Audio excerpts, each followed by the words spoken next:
క్షణ పోరాటం చేసిన ప్రతి ప్రజాప్రతినిధికి కూడాను పోలీసులు కేసులు నోటీసులు రావడం పరిపాటి. కాకపోతే ఎమ్మెల్సీ డాక్టర్ దువ్వాడ సీను విషయంలో మాత్రం వస్తున్న నోటీసులపై పలు అనుమానాలు తలెత్తున్నాయి. ఎప్పుడో జరిగినటువంటి ఒక విషయాన్ని పదే పది ఫిర్యాదులు రావడం, ఆ ఫిర్యాదులు పోలీసులు వెనువెంటనే నోటీసులు ఇవ్వడం, ఆ నోటీసుల్లో పొందుపరిచినటువంటి సెక్షన్లు కూడాను తారుమారు కావడం, ఒకవేళ విచారణకు హాజరు కావాలన్నా కూడాను హాజరుకి ఎప్పుడు హాజరు కావాలన్న కనీసం డేట్ మెన్షన్ చేయకపోవడం, ఇవన్నీ కూడాను పలు అనుమానాలు దారితీస్తున్నాయి. ప్రస్తుతం పార్టీ నుంచి బహిష్కరణకు గురైనటువంటి ఆయన్ను ఈ కేసుల రూపంలోనైనా కూడాను అరెస్ట్ చేసేందుకు పోలీసులు రంగం చేసేందుకు వారి ప్రత్యర్థులు ఒక వ్యూహం రచిస్తున్నారంటూ పరిణామాలు మాత్రం స్పష్టంగా కనిపిస్తున్నాయి. ఫిబ్రవరి నెలలో టెక్కలి పోలీస్ స్టేషన్లో నోటీసులు తీసుకొని విచారణకు హాజరైన ఎమ్మెల్సీ దువ్వాడ సీనుకి మాత్రం నిన్న హిరమండలం పోలీసులు వచ్చి నోటీస్ జారీ చేయడం వెనక ఉన్నటువంటి ఆంతర్యం ఏంటి అన్న విషయం డాక్టర్ ఎమ్మెల్సీ దువ్వాడ సీనుతో మనం అర్థం చూస్తే కనుక ఈరోజు ఏ క్షణానైనా దువ్వాడ సీన్ అరెస్ట్ చేసే పరిణామాలు కళ్ళ ముందే కనిపిస్తున్నాయి. ఈ పరిణామాలు ఏకీవిస్తారా? మరి అలానే కనబడుతుంది. ఎందుకంటే గడిచిన అసెంబ్లీ ఎన్నికల సందర్భంగా 2వ నెలలో జరుగుతున్నప్పుడు అనుకుంటాను, అప్పుడు నేను మాట్లాడుతూ ఈ ప్రశ్నించటానికే నేను వచ్చాను, రాజకీయాల్లో ప్రశ్నించటమే నా ప్రధాన ధ్యేయం అని వచ్చిన పవన్ కళ్యాణ్ గారు ఈ ప్రభుత్వ పథకాలు అమలు జరగట్లేదు, వాటిపైన మీరు ఎందుకు ప్రశ్నించటం మానేశారు, మీరు డబ్బులు తీసుకునే ప్రశ్నించటం లేదని అందరూ అంటున్నారు అని నేను అనటం జరిగింది. ఓకే, అది ఒక పౌరుడిగా, ఒక మెంబర్గా, కౌన్సిల్లో ఒక మెంబర్గా నేను ఇది ప్రశ్నించాను. దానికి వాళ్ళు సమాధానం చెబుతారా లేదా అది వేరే విషయం. సరే, దీనికి నేనేదో భూ కబ్జాలు చేసిన, లేదా అక్రమాలు చేసిన, లేదు నేను అధికారంలో ఉండేటప్పుడు అధికారాన్ని దుర్వినియోగపరిచిన, లేదు ఆ లంచాలు తీసుకున్నా. వ్యాఖ్యలు మీరు అధికారంలో ఉన్నప్పుడు చేసినవా, లేకపోతే ఎన్నికల సందర్భంగా చేసినా, కూటమి ప్రభుత్వం కొలువు తీరిన తర్వాత చేసినటువంటి వ్యాఖ్యలు? కూటమి ప్రభుత్వం కొలువు తీరిన తర్వాత జరిగిన అసెంబ్లీ సమావేశాల అనంతరం నేను ఇది మాట్లాడాను. ఆ సందర్భంగా ఈ కేసులు రాష్ట్రంలో చాలా ప్రాంతాల్లో కేసులు నమోదైనాయి. హిరమండలంలో కూడా ఒక కేసు నమోదైంది, శ్రీకాకుళం జిల్లాలో టెక్కల్లో కూడా నమోదైంది. టెక్కల్లో ఇదివరకే నాకు 41 నోటీస్ అంటే పాత చట్టం ప్రకారం, 35 క్లాస్ 3 అంటే బిఎన్ఎస్ఎస్ ప్రకారం. మరి బిఎన్ఎస్ ప్రకారం నిన్నను కూడా ఒక నోటీస్ నాకు హిరమండలం నుంచి ఇవ్వడం జరిగింది, నేను తీసుకున్నాను. సరే, నోటీసులో ఏమని పొందుపరిచారు? టెక్కల్లో అదే ఇష్యూ, అదేవిధంగా హిరమండలో కూడా అంటే ఈ ఇష్యూని కావాలని ఇప్పుడు దాదాపు 8 నెలలు కావస్తూ ఉంది.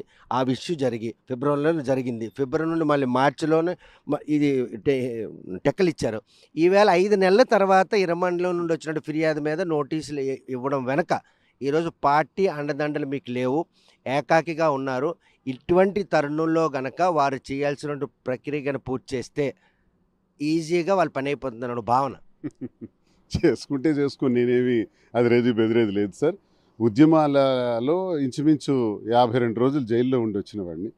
మొత్తం మరో కేసులో కూడా మొత్తం 62 రోజులు జైలు జీవితం అనుభవించాను. సో జైలు జీవితాన్ని అనుభవించడం ఎలా, ఆ జైలు జీవితాన్ని ఎదుర్కోవటం ఎలా, బాగా అనుభవం ఉన్నటువంటి వాడినే. నాకు పార్టీ సపోర్ట్ ఉంటుంది, పార్టీ సపోర్ట్ ఉంటే నేను ఇది చేయగలను అని నేను ఈ పని చేయాల. దువ్వాడ శ్రీనివాస్ వ్యక్తిగతం, స్వగతం. నేను ఏది చేసినా నా మీద నేను ఆధారపడి చేస్తాను తప్ప వ్యవస్థల మీదో పార్టీ మీద ఆధారపడి నేను ఎప్పుడు చేయను. అలా అనుకున్నోడిని అయితే ఆనాడు ఉద్యమాలు చేసేటప్పుడు నేనే పార్టీలో లేను, నేను ఇండిపెండెంట్గా ఉంటూనే కాకరాపల్లి థర్మల్ పవర్ ప్లాంట్ ఉద్యమాన్ని లీడ్ చేశాను. 18 కేసులు నా పైన పడ్డాయి, 62 రోజులు జైల్లో ఉన్నాను. ఆ ఉద్యమం నడిపించినప్పుడు ఏ పార్టీలో లేని నాకు ఆ ఎక్స్పీరియన్స్ చాలదా? ఇప్పుడు ఒకవేళ నాకెనక పార్టీ ఎందుకు? నేను ఒక్కడనే న్యాయపరంగా న్యాయస్థానాల్లో ఎదుర్కొంటాను.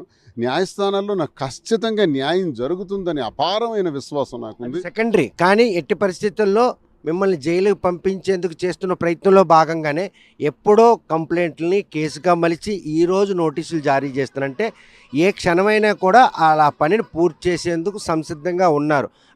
వాళ్ళని ఎదుర్కొంటారా, లేకపోతే ఎస్కేప్ అయి న్యాయస్థానంలో పోరాడతారు? నేను ఎస్కేప్ అవ్వను. ఓపెన్గా ఉంటాను, ఓపెన్గా తిరుగుతుంటాను, ప్రతిరోజు మీడియాలో ఉంటాను. అరెస్ట్ చేయాల్సిన అవసరం కోసం నాకు వెతుకులాడక్కర్లా. పిలిస్తే నేనే స్టేషన్కి పోతా. నేను ఏ స్టేషన్ వాళ్ళు పిలిచినా ఆ స్టేషన్లో వెళ్ళి కూర్చుంటాను. ఇంకా వాళ్ళ ఇష్టం. చట్ట ప్రకారం ఏం చేయాలనుకుంటే చేయని, నష్టం నాకే లేదు. నేనేం దాని గురించి అదిరేది లేదు, బెదిరేది లేదు. కేసులు ఇవన్నీ నేను ఒక అడ్వకేట్గా ఆ కేసులను ఎలా డీల్ చేయాలో, న్యాయస్థానాలు ఎలా ఆశ్రయించాలో, వాటి దగ్గర ఎలా న్యాయం జరుగుతుందో నాకు తెలుసు. కాబట్టి నాకు ఏం ఇబ్బంది లేదు. అరెస్ట్ చేయడానికి నాకు ఓ పెద్ద పందా కానీ అవన్నీ చూడాల్సిన పనేం లేదు. ఎక్కడికి రమ్మంటే అక్కడికి వస్తాను. ఇప్పటికే ఒక ప్రత్యర్థి ఎవరు అనేది ఒక స్పష్టత వచ్చింది. కానీ స్వపక్షంలో ప్రతిపక్షం మాదిరిగా ప్రస్తుతం పార్టీ నుండి బహిష్కరణకు గురైన శ్రీనివాస్కి వారు వీరు కలిసి మూకుమ్మడి దాడికి ఒక వ్యూహం రచిస్తున్నారంటే అంతే కదా. ఇప్పుడు నన్ను సస్పెండ్ చేయడానికి కారణం తెలుగుదేశం కాదు కదా, కూటమి ప్రభుత్వం కాదు కదా. సస్పెండ్ చేయడానికి నేను ఇప్పుడే కూటమి ప్రభుత్వం గురించి మాట్లాడుతూ అవినీతి అక్రమాలు, భూ కబ్జాలు, లేకపోతే అధికార దుర్వినియోగం చేయలేదని చెప్పాను. అదేవిధంగా స్వపక్షాన్ని కూడా నేను ప్రశ్నిస్తున్నాను. కృష్ణదాస్ కదా జిల్లా పార్టీ అధ్యక్షుడు, ధర్మాన ప్రసాద్ కదా సీనియర్ లీడరు, వీళ్ళిద్దరిని అడుగుతున్నాను. దమ్ముంటే క్రమశిక్షణ కమిటీకి అందిన పలు ఫిర్యాదుల మేరకు అన్నారు. దమ్ముంటే ఫిర్యాదు ఒక్కటి చెప్పండి. మీలాగా నేనేమైనా ఇసుక దోపిడీ చేశానా? మీలాగా ఉద్యోగాల పేరుతో లంచాలు తీసుకున్నానా? తీయండి. మీవైతే చాలా చరిత్రలు నా దగ్గర సాక్ష్యాధారాలతో ఉన్నాయి. నేను అలాంటి పనులు చేయలేదే, కానీ నాకు సస్పెండ్ చేయించారు. ఏది ఈ నోటీసుల వెనక కూటమి ప్రభుత్వం తాలూకు చొరవని భావిస్తున్నారా, లేకపోతే వారి చేదోడు కూడా వీరితో పాటు రెండు చేతులు కలిశాను? లేదు లేదు. మా పార్టీకి సంబంధించి ధర్మాన ప్రసాద్, కృష్ణదాస్, ఇక్కడ అచ్చెన్నాయుడు వీళ్ళతో చేతులు కలిపి నేను ఎప్పుడు చెప్తుంటానండి, వీళ్ళ మీద నా యుద్ధం ఎప్పుడూ ఉంటుంది. కేడీ బ్రదర్స్ అంటాను. కే అంటే కింజరాపు, డి అంటే ధర్మాన, కేడీ బ్రదర్స్. ఈ కేడీ బ్రదర్స్ కలిపి ఆడుతున్న నాటకాల్లో భాగమే ఈ సస్పెన్షన్. కేడీ బ్రదర్స్ కలిపి ఆడుతున్న నాటకాల్లో భాగమే ఈ కేసులు. కాబట్టి కేసులైనా సస్పెన్షన్లైనా అన్నీ ఎదుర్కొంటాం, భయమే లేదు. సో ప్రశాంతంగా వస్త్ర వ్యాపార రంగంలో ఒక మీదంటూ ఒక వెళ్తున్నారు. పక్క తెలుగు రాష్ట్రంలో అక్కడ ఉన్నటువంటి మీ ఆదరాభిమానాలను ప్రతి ఒక్కరూ చూస్తున్నారు. ఇటువంటి తరుణంలో ఇటువంటి నోటీసులు తీసుకోవడం మీకు ఏమైనా మదనపాటు అనిపించట్లేదా?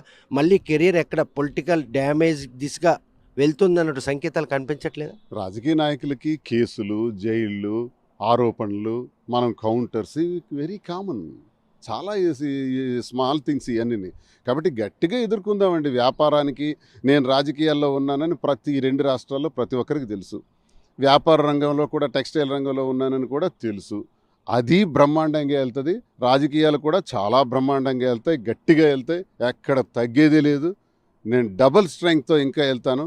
ఇంకా దువ్వాడ శ్రీనివాస్గా ఈ జిల్లాలో నా స్ట్రెంగ్త్ ఏంటో శ్రీకాకుళం జిల్లాలో చూపెడతాను భవిష్యత్తు. వరుస నోటీసులు జారీ వెనక మాత్రం మీ ఇప్పుడు గనక తక్షణం అరెస్ట్ చేసినట్టయితే ఎవరు మీ వెనక ఉండరు, మీ అన్యాయాలు ఎవరు కూడాను చెంతకు చేరరు అన్నటువంటి శాంతి భద్ర నిఘాతం కలగకుండా శ్రీనివాసును పనిసక్క పెట్టేందుకు ప్లాన్ చేస్తాను. అవి ఎవరు నాకు అక్కర్లా.